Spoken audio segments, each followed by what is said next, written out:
يا ما كان في قرية صغيرة تقع في اليابان القديمة. كان يعيش فيها شاب مزارع. كان مزارعا مجتهدا يعتني بمحاصيله بعناية كبيرة، لكنه غالبا ما كان يشعر بعدم الرضا عن حياته، وكان يتوق إلى شيء أكثر من هذا. من شأنه أن يمنح لحياته معنى أكبر، وكان عقله مليئا بالمخاوف بشأن مستقبله، ولم يتمكن من العثور على السلام داخل نفسه. في أحد الأيام الشاب أراد أن يبحث عن إجابات لمخاوفه، فانطلق سيرا على الأقدام ومشى لأميال عديدة لزيارة قرية صغيرة كان يعيش فيها عجوز حكيم، كان معروفا على نطاق واسع بحكمته وروح الدعابة، وكان يحظى باحترام القرويين لحكمته وصفائه، وكان الناس من كل مكان يطلبون مشورته، وكان يرحب بهم دائما بابتسامة دافئة. أخيرا وصل إلى المكان الذي يقيم فيه العجوز الحكيم. عندما اقترب من المعلم العجوز كان قلبه المضطرب واضحا في عينيه، وتوسل إلى المعلم بأنه مثقل بالقلق والتساؤلات، وقال: يا سيدي، أنا مضطرب جدا وغير هادئ تماما، كيف يمكنني العثور على السعادة الحقيقية والسلام داخل نفسي؟ استمع المعلم باهتمام وأشار إليه بأن يجلس معه تحت ظل شجرة أزهار الكرز، وأجابه العجوز الحكيم: لا يمكن تحقيق السعادة والسلام من خلال الجهد وحده، الأمر يتطلب تحولا في إدراك المرء للواقع. ثم قال المعلم: هل تفهم ما أقوله؟ أومأ الشاب برأسه، لكنه لم يفهم حقا.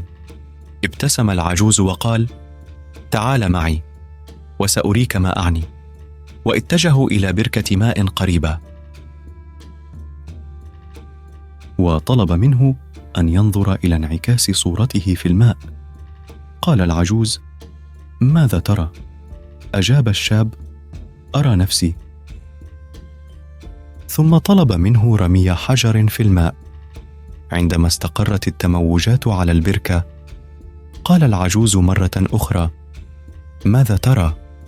قال الشاب: أرى انعكاسي مشوها بالتموجات.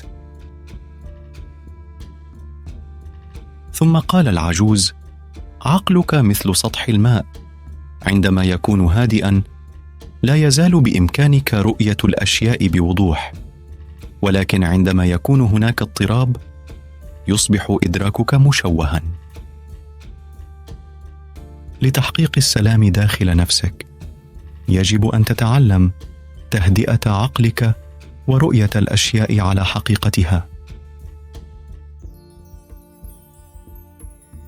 أدرك الشاب المزارع أنه كان محاصرا برغباته وإحباطاته، لدرجة أنه لم يتمكن من رؤية العالم بوضوح، فشكر المعلم على تعاليمه وعاد إلى المنزل مصمما وعازما على تطبيق ما تعلمه.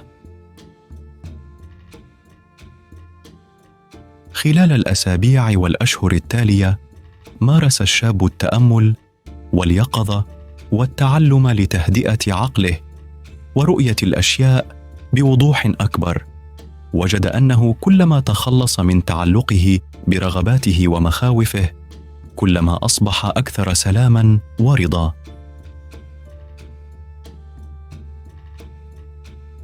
في أحد الأيام بينما كان المزارع يعتني بحقوله كان لديه إدراك عميق أنه رأى أن كل شيء في العالم مترابط، بحيث أن سعادته الخاصة والرفاهية كانت مرتبطان ارتباطا وثيقا برفاهية الآخرين والعالم الطبيعي من حوله. شعر باحساس عميق بالرحمه والتواصل مع جميع الكائنات، وادرك ان هذا هو مفتاح السعاده الحقيقيه ومفتاح ايجاد السلام الداخلي. منذ ذلك اليوم فصاعدا عاش الشاب حياته باحساس متجدد بالهدف والمعنى، وعمل بجد لزراعه محاصيله ورعايه اسرته ومجتمعه، لكنه فعل ذلك بروح من الايمان وتنميه الذات والرحمه. كان يعلم ان الطريق الى الحقيقه لم يكن طريقا منفردا، ولكنه طريق يتطلب منه مساعده الاخرين والعمل من اجل الصالح العام. وهكذا عاش الشاب المزارع حياه طويله ومرضيه، يشارك حكمته وتعاطفه مع كل من عبر طريقه.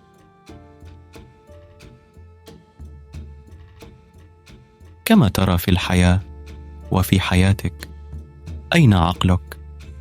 هل هو مشغول في الماضي ام ان كل شيء في المستقبل؟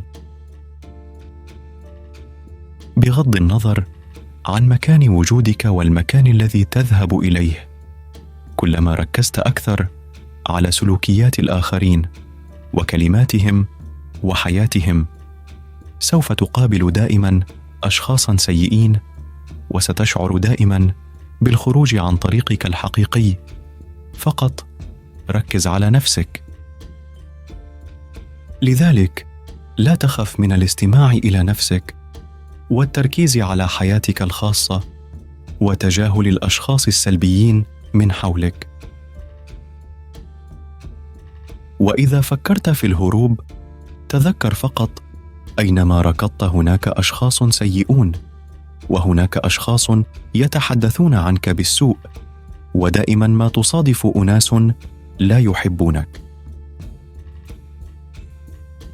اذا كنت سعيدا في مكان واحد، سوف تكون سعيدا في كل مكان، واذا كنت غير سعيد في مكان واحد، فلا يوجد مكان في العالم يمكن ان يجعلك سعيدا.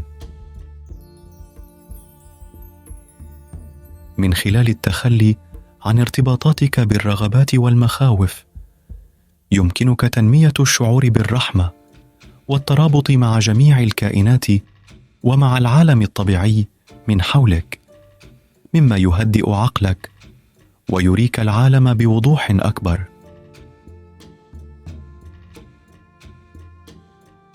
كان هذا تحفيزا وتذكيرا لنا جميعا لندرك ان بداخلنا قوه عظيمه. شكرا على المشاهده.